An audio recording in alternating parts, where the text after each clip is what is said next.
Betty, go ahead. Okay, are we live? Yeah, we're live. Okay, let's get started. I first would like to thank everyone for joining us today for a discussion titled From Diaspora Dreams to U.S. Business Ownership. I especially would like to thank Dr. Assegid Habtewold, who is a seasoned leadership strategist, communication expert, and organizational development consultant. Thank you for giving us this opportunity to bring a very, very important conversation to our community. So before we get started, I think first we would like to give you an opportunity to introduce yourself as an expert in leadership as well as business brokerage. I would like to hear some information about your background as well as how you got started and anything you would like us to know about yourself. Thank you, Betty, and I'm excited to be here for inviting me for this important conversation. The first thing people want to know is from where I am from. I'm originally from Ethiopia, on the eastern part of Ethiopia, which is Harar, like 75 kilometers away from Addis Ababa. I have different qualifications academically, such as doctorate in veterinary medicine, computer science masters, and also PhD in strategic leadership. I've been providing training, coaching to different government agencies, corporations, and community organizations. I mainly work with leaders and also professionals and entrepreneurs in helping them go to the next level. If they are professionals, how can they highlight themselves, have presence, and have influence and become leaders? If they are leaders, helping them create a well-functioning system, processes, and teams, and also for them to take the organization or the team to the next level. With entrepreneurs, I help them, for example, to set up their company, and or if they already have a company, I help them organize themselves to get capital or other means of scaling to go to the next level. These are some of the things that I do, and I'm excited to be here. And let's do it. Let's have this conversation. Great. I am definitely excited to have this conversation. So, as we were preparing for this panel, I think we focused on three main topics. The first being investment. So, what investment opportunities are there and what we should be aware of. The second is establishing new businesses in the U.S. And the third is transferring or creating a connection with the diaspora community, especially those living in Ethiopia. Right? So how do you move or transition your business from Ethiopia into the US?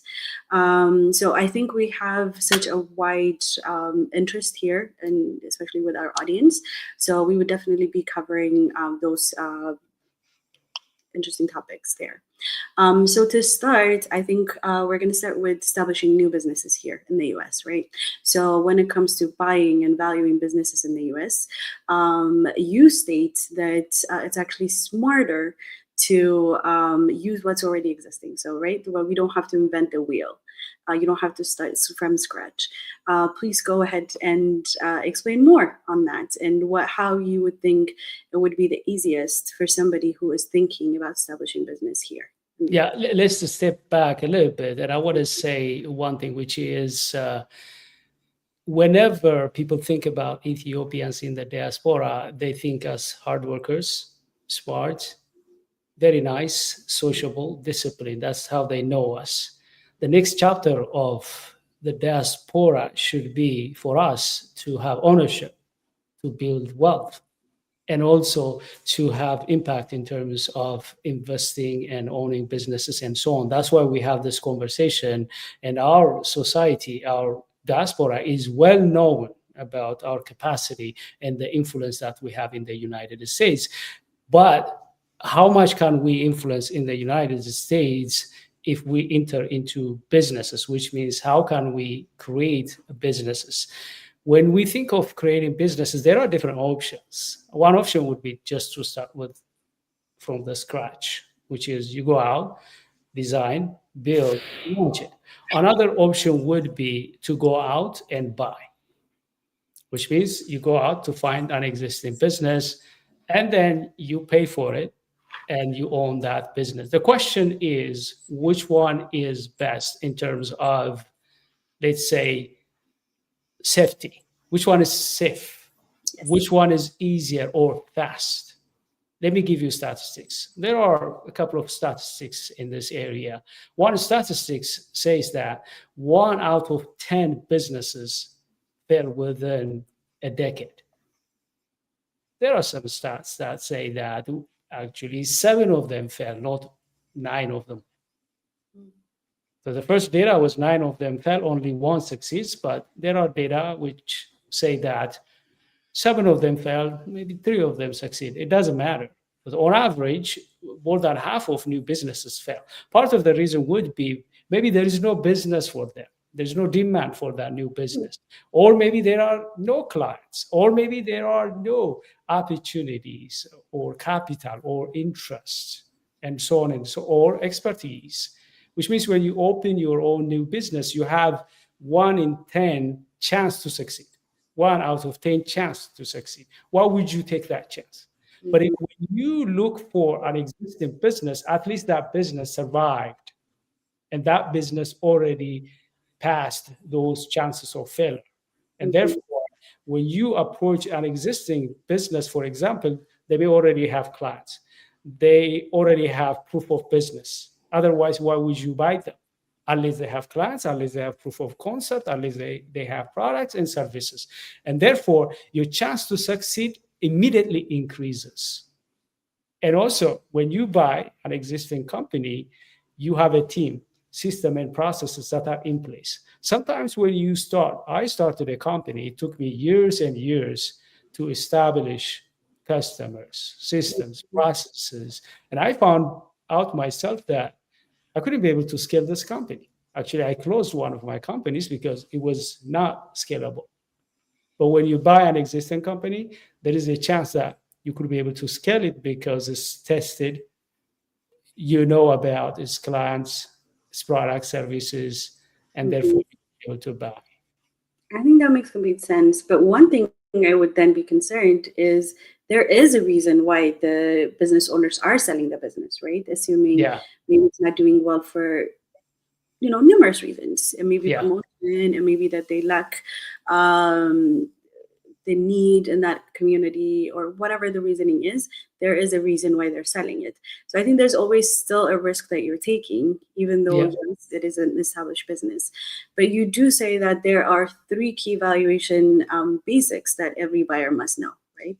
So what do you think would be a good way to evaluate those businesses? When it comes to existing businesses, you're right. There are reasons why they sell. One thing I highlight, especially now, is there is a concept called silver tsunami, which means baby boomers are retiring.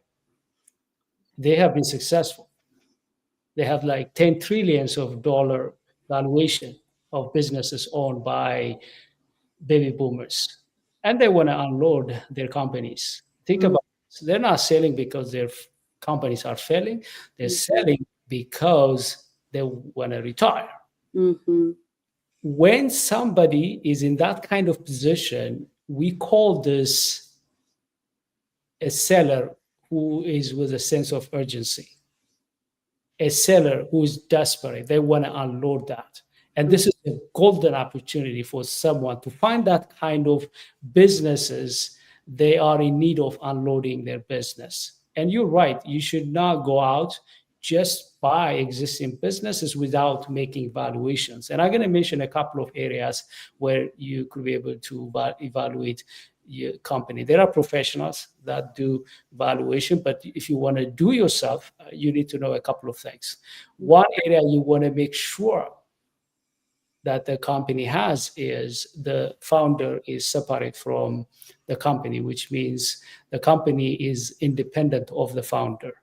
If you buy a company which is 100% dependent on the founder, now you are in deep trouble, because now you bought this company from this person. It was dependent on that person. People trusted this person. The system worked because of this person. Most probably, they have everything in their head, and now they're gone. You didn't buy a business in this case. You bought a job. You have to do yourself.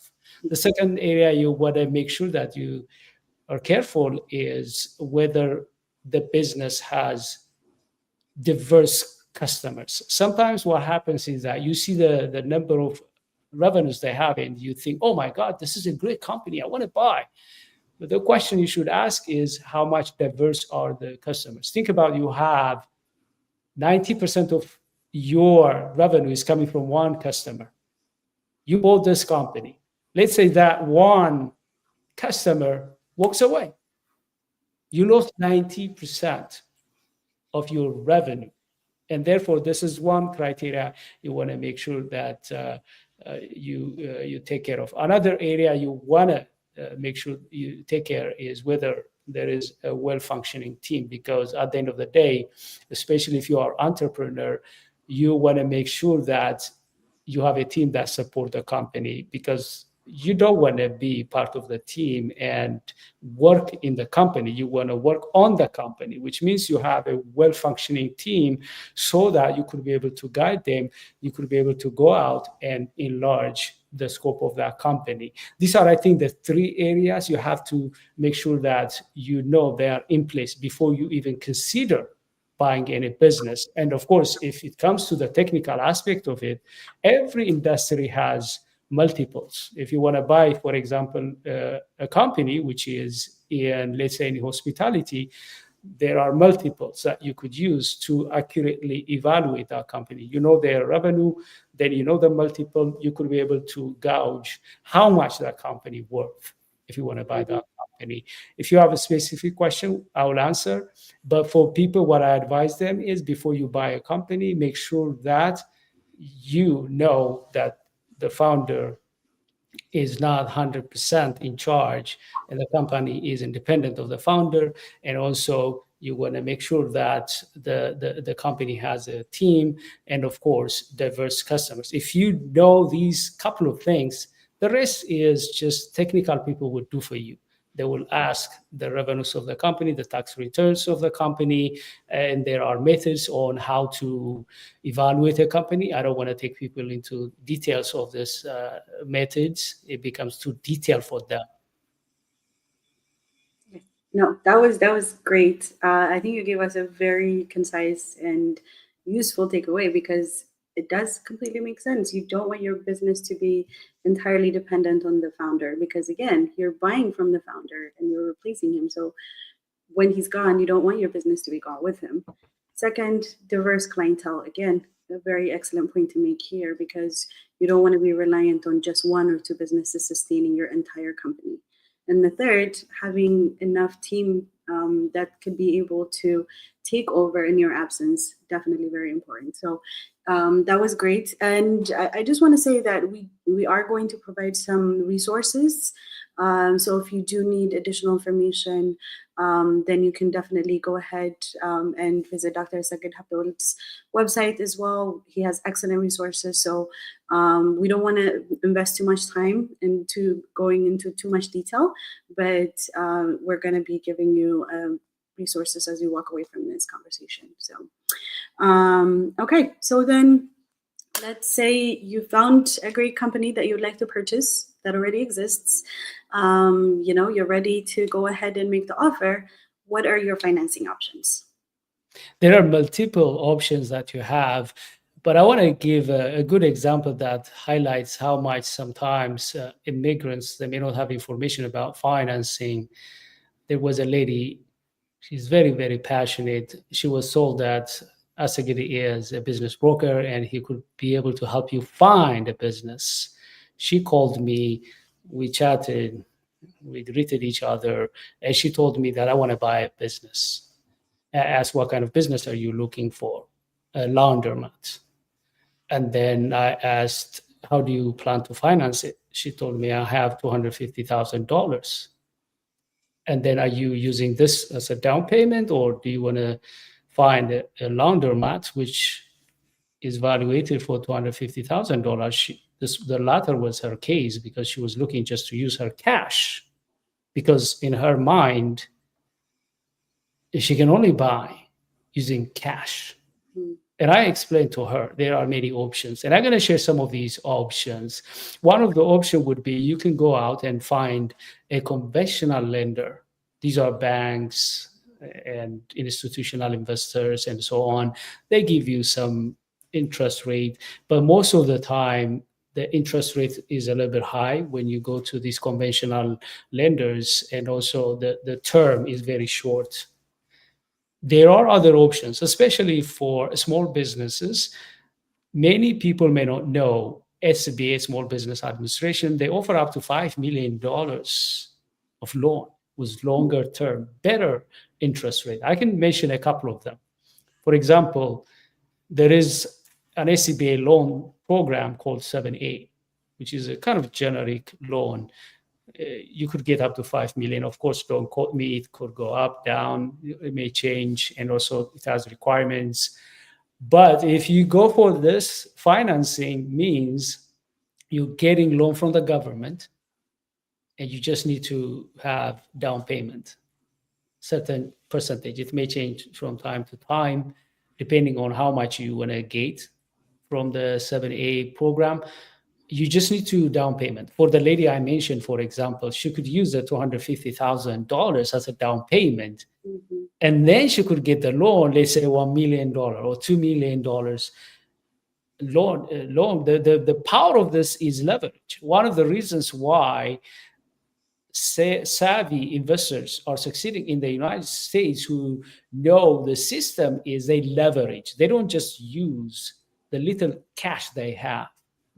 They want to use that as a down payment and then get larger amount of capital. Think about it. If I have a laundromat and it's only for $250,000, this is a very small business. I may not get a lot of return. I may not have enough team members. Even if I succeed, I get some income, but I cannot scale. I have limitation in terms of capital. But think about you getting 5 times larger laundromat. Mm-hmm. A lot of people are afraid of larger organization, but their thinking is this: if it is large, means I have to work hard. It must be difficult. But if you think about it, the larger the business is, the easier. Those business owners, founders who have small businesses that are actually working hard and hustling and stressed out to meet needs, let alone to go to the next level.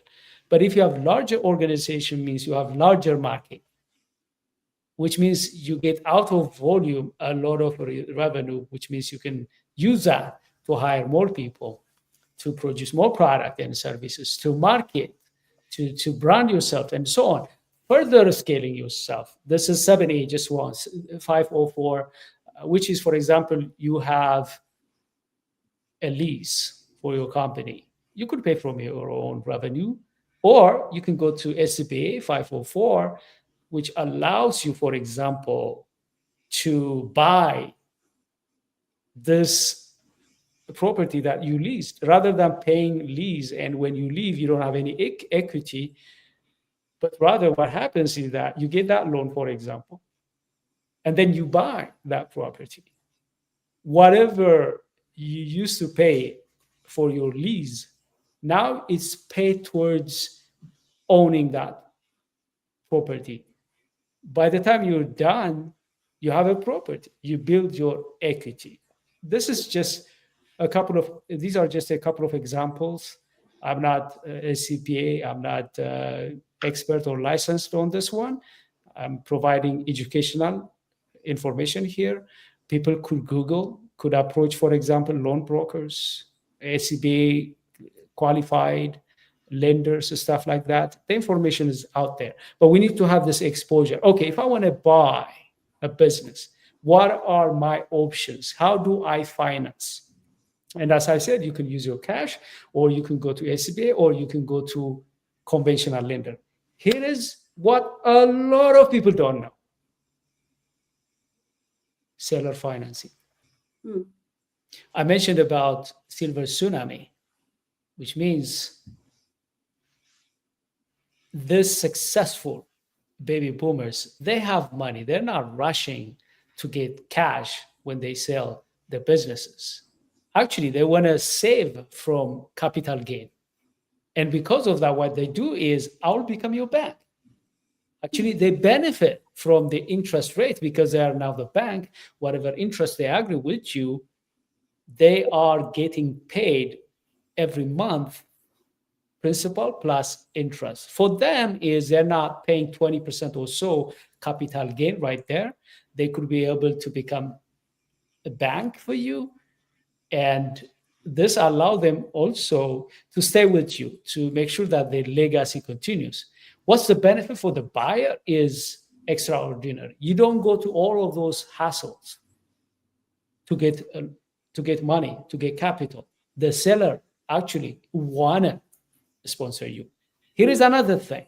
When you go for seller financing, means unless they have confidence about their business, they won't just take down payment and then you pay them every month, because they may be afraid that if the business fails, I'm not gonna get paid. This financing especially is not explored by a lot of people, seller financing. One of the advantage of working with a person like me, a business broker, is I know businesses that are willing to seller finance. I have someone from Ethiopia reached out to me. I don't give specifics, and he was interested to have a branch business here in the United States to complement what he does in Ethiopia. And he already knew about seller financing. And when I was talking to him, he was well aware there was seller financing. The part he didn't know actually was there is a support from business brokers like myself. He didn't know that part. He was looking to find these businesses that are willing to seller finance or bank their own businesses. And I was telling him which states he could be able to get seller financing. And I was telling him that even if he's not interested to get a business where I live, which is in Florida, I have a lot of business brokers around the country, and I could be able to connect him with other business brokers around the country. These are really great ways of financing, and this is great for our community. By the way, the United States is the only country that has this kind of capital access. It's cheaper compared to other countries. Other countries, they have programs, loans, and so on, but they are very expensive and also very, very tough to get loans. In the United States, this is one of the competitive advantages of the United States. That's why a lot of businesses succeed in the United States, because of capital accessibility, and our community should tap into this competitive advantage of living in the United States by getting these different variations of financing. That is fascinating. I think as immigrants, we're so used to, saving up, working really hard, saving up, and everything revolves around cash most of the time. And, we don't realize usually that there are options out there, right? And you bring up a really, really good point. I didn't even know about seller financing myself, and I have lived here for a very long time. Yep. I don't think these informations are easily accessible sometimes, especially if you don't have, or if you don't live in a community that's already well established, right? I think we have talked about this, me and you before, but Americans, they grow up with the environment where these kinds of discussions are happening, but we don't. We're usually first generations. And so I'm glad that you're bringing up these very much important points. I want to give you one that strengthens your comment, because we have to face this. Look, we have a very rich culture, and we're proud of our culture. It helped us for thousands of years. A lot of countries, people from different cultures, they want to learn our culture. So we have a lot of cultural assets that we need to be proud of. One of the areas where we need to work on is what you say. Look, when you compare immigrant communities in the United States that are opening businesses, owning and building wealth, we're not at the top. When you study immigrant communities, Jewish, Greeks, and Syrians, Lebanese from Africa, like Nigeria, South Africans, they have a lot of entrepreneurs in their communities compared to us. And therefore, we have to challenge ourselves. Look, we are hard workers. Actually, I shared this story with you last week. I was talking to an investment advisor, and he asked me, from which country are you from? And I told him I'm from Ethiopia. Oh, he was so happy. I like Ethiopians. I have worked with Ethiopians. They are hard workers. They're nice. They're friendly. He didn't say, for example, I have an Ethiopian or Ethiopian investors with me, investing with me. He didn't say I have business partnership with Ethiopians. We are well known, which is a great thing, great asset, which is we are hard workers, we are disciplined, we're good people, but that's not enough for our community. We want to be known like other community. For example, if I say Jewish, you immediately think, oh, Jewish, they're very, very business savvy, and they support each other, and they are business savvy. And therefore, we have to face that fact. And the challenge you see is it stays in the background. For example, I was in Virginia. I don't mention names, but there was a very fascinating person who talked to me, and he was raising capital. He actually raised $350,000. I was surprised. Think about this. How many people trust you to give you even $1,000? He raised $350,000. When he was talking to me, he didn't know I was a business broker and commercial real estate professional. He didn't know he was sharing with me his vision and the vision of the people who trusted him with that money. Their vision was to start multifamily building from scratch, which may take 1, 2, 3 years. And their plan is to raise the entire capital from their own pocket. And they had like $350,000, and they are waiting until they reach something like $2 million before they start the construction of that property. And I was asking him some questions. One question I asked, why didn't you think about buying an existing building? Because you don't need to wait 1 year, 2 years, because a lot of opportunity cost. Plus, it's already built. You don't need to take risk. By the time you build your building, so many things could change. The interest rate could change. The loan you got may double its rate, and so on. Why not? He didn't know that, or he didn't like that idea. And then I asked, why don't you get loan? He was like, how can I get loan? Because we are a team of people, we are investors. Yeah, there are commercial loans. He knew there are loans for individual home buyers, property buyers, but he didn't know that there are commercial loans. My suggestion was, rather than waiting until you raise the entire $2 million, why don't you use the $350,000 as a down payment, get that $2 million, $3 million, go out there and buy and start to create cash flow.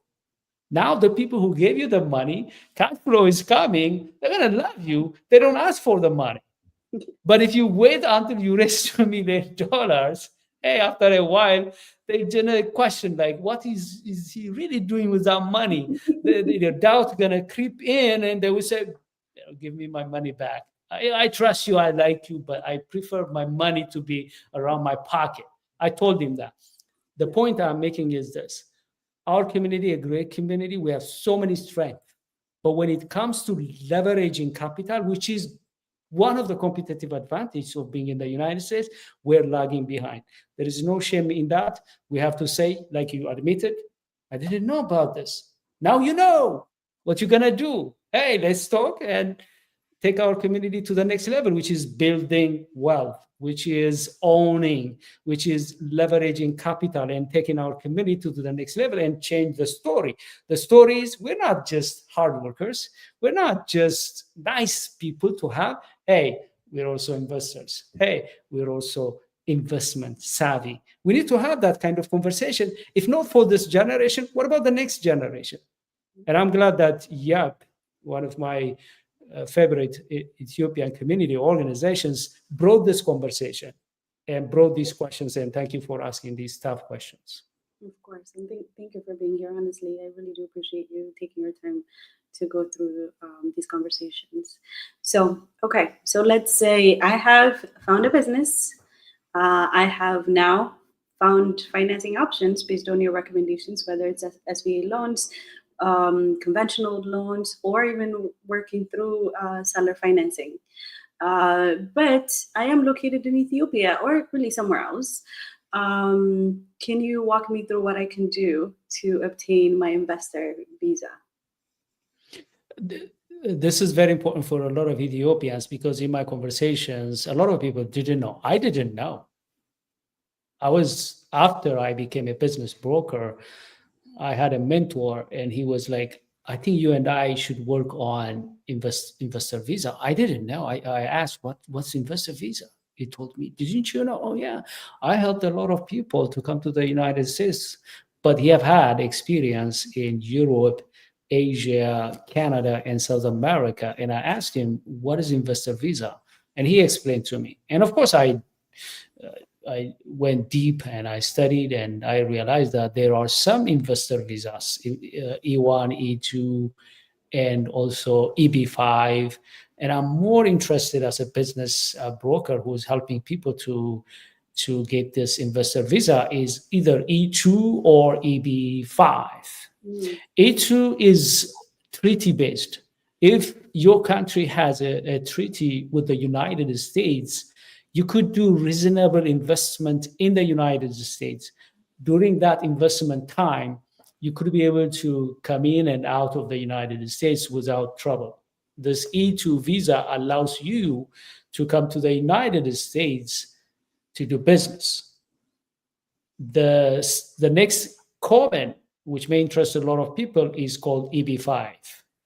If somebody wants to actually immigrate in the United States and be here to do business, they could be able to get a visa which leads to green card and to citizenship, which is a great visa because if your interest is to diversify, maybe you've done your homework in Ethiopia, you succeeded, maybe you want to send your son or a daughter or one of the family members who want to extend to come to the United States and expand the scope. This is beautiful, especially for those people who can afford, because this one requires between $800 up to $1 million investment, and somebody should be able to create up to 10 jobs. I don't go in details because there are immigration lawyers who helps you the step by step how to get these visas, what businesses and properties are qualified to do that. The most important thing today that we need to know is that there are opportunities for people who want to expand, diversify their portfolio to come to the United States and invest. Our people, we have the ability, the potential. We should not just invest in Africa, Asia, or South America alone. Why not also invest in the United States? This is one of the countries where you have a lot of advantage. If you want to invest in properties, for example, one of the best property laws are in the United States. And one of the countries which has less bureaucracy is the United States. What I'm saying is Ethiopians who are scaling, who have the ability, should go for EB5, especially as a family. They want to extend someone to come here, get green card, potentially get citizenship to establish themselves in the United States and leverage the opportunities there are in the United States. These are a couple of investor visas that there are. That is very interesting. And I think, again, these are new things that I'm learning from you as well. And I don't think we're exploring these opportunities enough. As you're saying, I think people are intimidated when it comes to investing in the US. But with enough cash flow, I think it does give you enough opportunity, not only for yourself, but of course, your family as well. Before we go, for example, some people push back when I tell them Yeah. that, look, I don't have $800 million, Mhm. $800,000. I tell them that there are other creative ways you could be able to get also loan, because there are experts in this area. I'm not licensed. I'm not the expert. The only thing I could do is connect you with a qualified immigration lawyer, and these immigration lawyers could be able to tell you which states, which areas where there are opportunities for you to invest. And then we'll find CPAs and corporate lawyers who know about these things to help you, and also lenders who could be able to support you. And you may not be able to need to invest the entire money from your pocket. There are options, there are creative ways to do that. Let's say you don't have that amount of hundreds of $1,000s. The E2 visa, I don't have the number, but it says reasonable.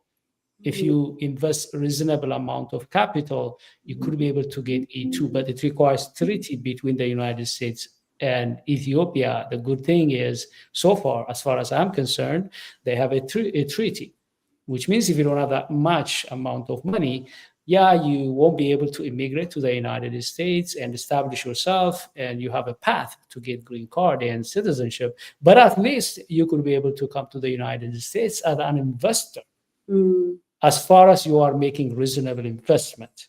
And again, there are lawyers. I can make connections. If somebody is interested, we can make connections. These are immigration lawyers will tell you the step by step how to get these visas. And one disclaimer I have for everybody is, don't start anything before you talk to an immigration lawyer. Sometimes what people do from other countries is they come to the United States with a visitor visa, and then they want to start these investor visas. And USCIS doesn't allow you. You have to go back home and start the process from there.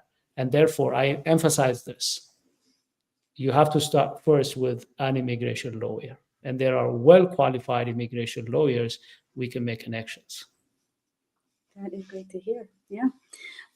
So going over to, again, we have found our business, or we are transitioning our business here. We have enough finances that are secured.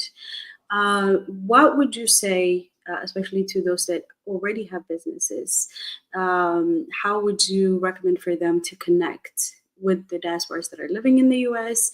And how do you recommend that somebody expands, thinks globally, and acting strategically, right? Because Yep. now you're moving for your business, and so you're transitioning into a whole different community.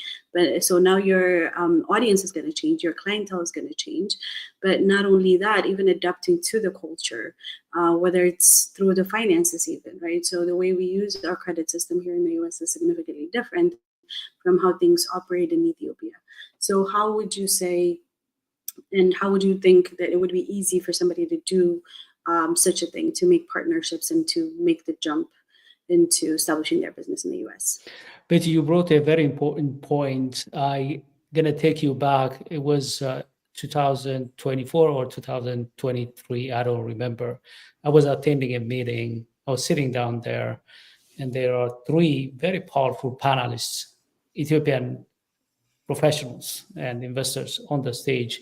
One of the conversation was how to network in the United States to be successful. I don't go in details because we Ethiopians are good to network among ourselves. We just need to go out to network with other cultures. The question I asked, it was in Virginia, and the question I asked was, the person I asked, I don't have permission, so I don't mention. He's a very known Ethiopian. I appreciate him, I admire him, and I asked, look, you scaled, which means he broke the barrier that we were talking about, and he scaled, which means he has CEOs under him, and he's leading the umbrella organization, giving him enough time to scale, enough time to expand, and reach more business opportunities and market. The question I had for him is, how did you do it? Because we have to admit this. We Ethiopians, we have a lot of businesses, but many of these businesses are mom and pop. Part of the reason we're not scaling is because, like you said, we're not expanding, mingling with other communities, and we don't have strategies, and we don't have these different partners we bring into our business. And because of that, we don't scale. A very interesting conversation I had was, I was again in a networking event, and I was talking to someone, and this person, they were complaining about how much our community is not open for new ideas about getting loans, stuff like that. She was frustrated. I really empathized, and I joined her, and I said, okay, you're right, I agree. Somehow we're not open to new things, and we always do the same thing and again. We agreed, and I empathized her and sympathized her. I joined, and I felt very safe. And I said, you know what? I also have the same frustration. I asked myself included, why are we Ethiopians are not scaling? Why should we always have these $100,000 or maybe $200,000 businesses? I see other communities, they hit $1 million mark. They hit unicorn, $1 billion. We have the potential. We have the ability. What's going on? And I'm frustrated about this. She was somehow got surprised, and her voice changed. And she told me, what are you talking about, Assegid? I'm talking about people having roof under the, roof under the, over their heads. And you're talking about Ethiopians having millions and people. We don't need that. If we have enough money to get loan and get homes, and if we take care of our family, that's enough. She completely forgot that. She was frustrated that Ethiopians are not open to new ideas. Now I brought an idea, and then she just shut it down. Part of the reason is because I was there. I remember myself. The only vision I had was just how can I have a company? And actually, when I look back, my own company, oh my gosh, I have a job. Yeah, I have a company. I'm self-employed, but I don't really have a business because I couldn't scale it. And one of the challenge is, of course, the mindset. We have to believe that we can scale our companies like other communities. We can have these multi-million-dollar companies, even billion-dollar companies. That's first. The second thing is some of the skill set that we need to have to scale, because when you have a small mom and pop company, if you have a little bit of skill set like networking and making people happy when they come to you, you can survive and you can thrive. But if you want to scale, like you said, it requires to go beyond your network, beyond your backyard, to connect with other influencers and other strategic partners, and bringing capital, bringing people together so that you could be able to leverage other people's money, other people's platforms and influence. One of the things I advise leaders is your success as a leader is determined how much you could be able to borrow influence from other people. Like, think about this. I'm very insignificant and too little to have impact.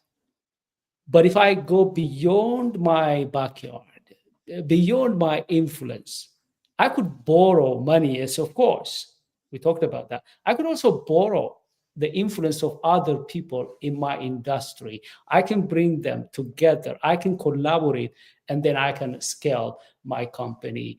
My point is, if we work on our mindset that we need to scale, because the more we scale, the more we could reach many people. We could have more influence. We could hire more people. We can create jobs. And also we could be able to expand easily and retire if we want to, or at least have time to take vacation. And of course, we can also inherit the company to our kids. I think this is the area where we need to work on our mindsets, skill sets, and develop some of the competencies we need, like how to create alliances.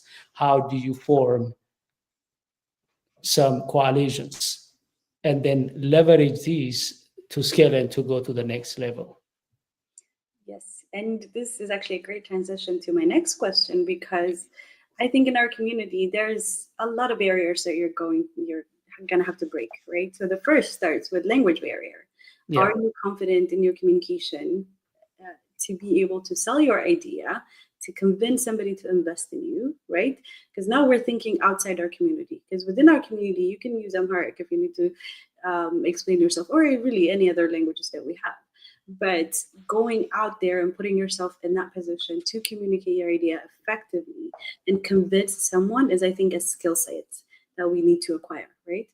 And then another thing is, who is your target audience as well? So if you're thinking just within our community only, then you're limiting yourself, as you said, and you're not breaking that barrier, because now you're just thinking, how do I survive? How do I make it to a year, 2 years, and not thinking, how do I make $1 million off of my business, right? So this brings up a very important point, because I know your other role is also in leadership, right? Training others to be leaders within our community, especially within the business field. So can you explain some more on that, or elaborate on that? Yeah, I would love to. At the end of the day, I believe that everybody is a leader. Yes, we're not born into leadership, but we're born with potential to become leaders. And leadership starts with self. First of all, I have to lead myself. I could be a professional. I could be a son or a daughter, a mom or dad. I have to have the leadership ability first to lead myself. You cannot lead others before you lead yourself. That's the first point I want to make. The second point is, wherever you are as a leader, you should have this ability of leadership where you could be able to work with others. You could be able to mobilize resources. One of the most important skill sets I want to emphasize, which relates with your question and what we're talking about, is resourcefulness. Because leadership is not about title, or it's not about me being in a high leadership position and commanding people, do this, do that, or being orator and speaking and commanding people, do this or that. Leadership, about, if you sum it up, is being resourceful, especially in the entrepreneurship context. And therefore, if I want to be resourceful, means, first of all, I need to have the ability to communicate in front of a camera, in front of an audience. I can give you some tips on this one, but if anyone is interested to work on their presentation skills, I can work with you. We have a coaching program. I can support you. If you have a team, we can help them how to communicate in front of a camera, on the stage. But the key thing is this: a lot of people don't understand that whatsoever great products, services, qualities, commitment, character that you have, unless you know how to communicate that to other people, they don't buy your products and services. They don't invest in you. They don't collaborate with you. Some people, they push back, telling me that, hey, I don't have ego. I don't want to be known. I don't want to talk about myself, or I don't want to talk about me and my company. We have good qualities. We have good services. Hey, if we do our part, business comes, money comes. No. Especially now. Think about it. We don't have social media now. We have attention media. If you're now going out, communicating, speaking, promoting your brand and what you have, believe me, you'll become irrelevant and obsolete. And if you have to choose just one quality of a leader, especially in the business context, I encourage you to know how to speak in front of a camera, in front of an audience. Of course, there are advanced form of communication. One area I'm helping leaders is how to raise capital. Think about it. When you start in front of investors, you may have 5 minutes, 10 minutes. They may quickly just neglect you and walk away, because these are very busy people. How do you communicate with investors? Create urgency, create demand, scarcity, and then close them within that short period of time for them to open their wallet and invest with you. Which means, as a business, if you want to scale, if you want to be successful, start from, first of all, communicating in front of your camera, leading teams, speak in front of, let's say, small number of people. But at the end of the day, the successful ones that are succeeding in business, they know how to pitch. They raise millions of dollars because they know how to communicate. And if you think about it, they may not be technically that much better than other people. They may not have some talents more than other people or dedication more than other people. What do they have? They know how to communicate and inspire people, challenge people, rally people, bring supporters, investors, stakeholders, and get the capital they need. That requires communication skill. I know there are many leadership skills, but with the context that we have, this is what I recommend. If they want to start to succeed as entrepreneurs or investors, I encourage people to start to develop communication skill. I couldn't agree more. Okay, so we're going to shift gears a little. So we said the last section that we want to focus on is investment, right? Yeah. I know you're not an expert in this field, but I know you have a lot of experience working with investors. And so when it comes to us, we said we make a lot of money, but we like to save it, put it in a savings account because that makes you feel safe, right? That money's not going anywhere. But I think in order to build long-lasting generational wealth, or even to make your money work, right? It doesn't sit in a bank making 0.05% interest every year and not really doing anything. So if you can give us some information on stocks, even potentially becoming angel investors and so on. So I'll give you that opportunity. I'm glad you brought that one, and I'm glad that you disclaimed on my behalf because I have to continue. I'm licensed as a business broker. I have to continuously disclaim, hey, I'm not a financial advisor. SEC, I don't want them to go after me. I disclaim again, I'm not a financial advisor. Whatever I tell you, don't pull the trigger without discussing with your lawyer, with your CPA, with your financial advisor. That said, whatever I'm going to say is educational. And you're right. I meet a lot of Ethiopian friends and colleagues. They may have like $50,000 in the bank, $100,000 in the bank. I don't know, maybe even there are other people who may put their money. I don't want to say where, but some people may not even put, their money in the bank. They may put it somewhere. The funny thing is the bank only gives you 0.5 something interest. Now, let me ask you, Betty, how much is inflation, the rate of inflation? Right now, maybe at single digit, but it was at one point double digit. At least it's 6 or 7 or maybe 5. I don't know. As you can see, when you put your money in the bank, a lot of money. I'm not saying emergency money. You need to have some money for emergency. You need some cash. But I'm talking about these people who have large sum of money. And if you think about it, the inflation itself is going to eat it. You put $100,000 in the bank, it's down by 8%, 7%, 6, 5%. But the interest rate from the bank is 0.5 something. But if you know where you could invest, there are many ways to invest. I'm going to start from the simplest one, the easiest one that you mentioned, which may not require a lot of financial or investment savviness. You could start with stock. You may even invest in indexes. These are there, at least they will return, maybe, I cannot say exactly, but 7, 8, 10%.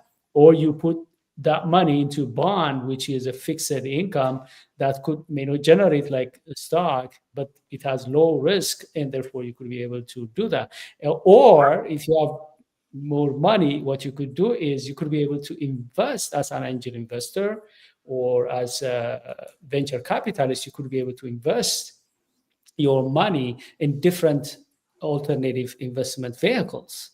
And of course, if you want to invest in these alternative vehicles or private, public, private investments, you have to be accredited.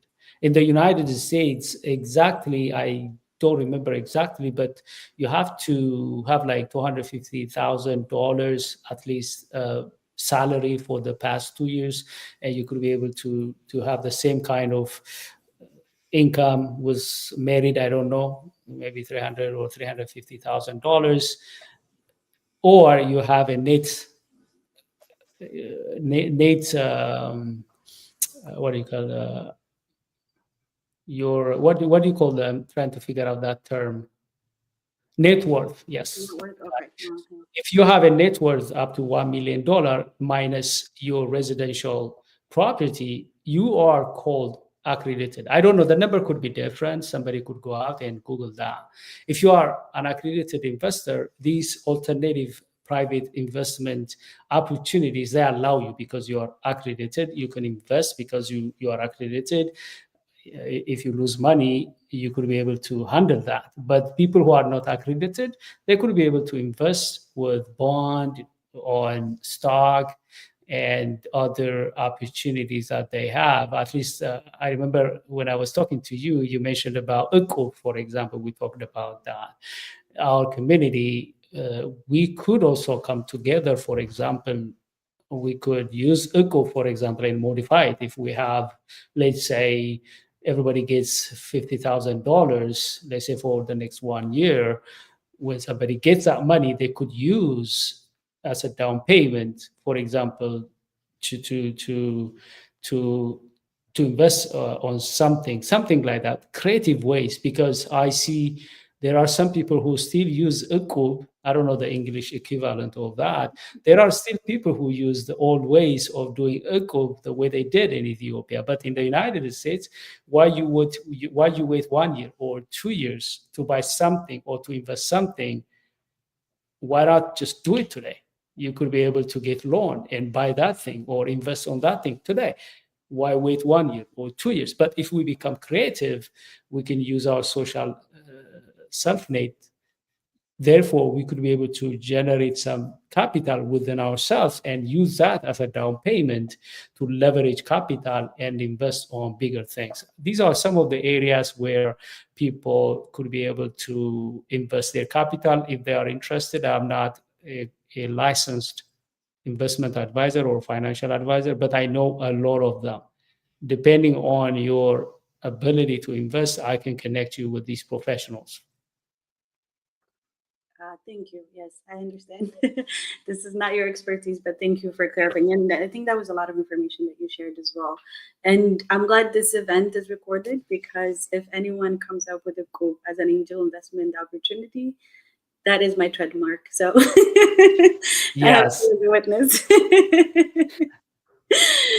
Okay. In terms of timing, I don't know. We have like 3 minutes, yes, or we have 3 okay. minutes left. We have some questions from the audience. Okay. It seems like a lot of the questions are focused on the EB5 program. Okay. So I'm going to pick the first question I have seen here. Maybe you can give a minute or two to explain, and then we can go into the closing remarks. All right. So the question says, how do you stay updated on changes to the EB5 program and its regulations? The best place to go is USCIS website. USCIS is the one managing that program and other visa-related, immigration-related visas. Great. And what are risks that are associated with EB5 investments? There are many risks, and immigration lawyers could be able to tell you some of the risks could be if you, for example, not follow the exact, because think about this. I sometimes see some people who just trust their family members, friends, and colleagues. And it's normal in our culture, especially. We trust the people close to us, and they take advice from people close to them and make this kind of big investment decisions, and they may mess it up. They don't directly contact the right. Remember, even immigration lawyers, there are immigration lawyers who don't know about EB5. They must be specializing EB5. I think that's one of the risks, talking to people who don't have any idea about EB5, including me. I can give you this is an option, but I don't have the expertise to help you. You have to figure out that immigration lawyer who could give you. Another risk would be coming in the United States, want to start the process here. They already invested so much money and they have to go back to their country. Another would be picking the wrong business or the wrong property and they don't qualify. These are some of the common risks that I have read and I talk to other people. The best approach would be to talk first with a qualified immigration lawyer, and we can facilitate that. Great. So we have just a very short amount of time. So I'm going to give you the opportunity for any comments you have, any closing remarks or call to action for our community. First of all, I want to thank YAP. This is one of the Ethiopian community organizations I have known for many years. I've been invited, and I want to appreciate that you guys invited me again. And also, I want to appreciate you, Betty, and also Nardos. She's behind the scene doing a lot of hard stuff, making sure that everything runs smooth. So I want to appreciate the two of you coordinating this with me. That said, I want to appreciate those of you who are live listening to this. I know we had very short time, but one thing I will advise you is read more, Google more, research more. If you are interested, if you reach out to me, I have free resources. I can give those free resources if you don't have my contact information, or if you prefer to reach out to Nardos or Betty, you can reach out to them and we can support you, because with the 1 minute I have, I cannot tell everything. But one thing I challenge you, we're fellow Ethiopians and we should have that room.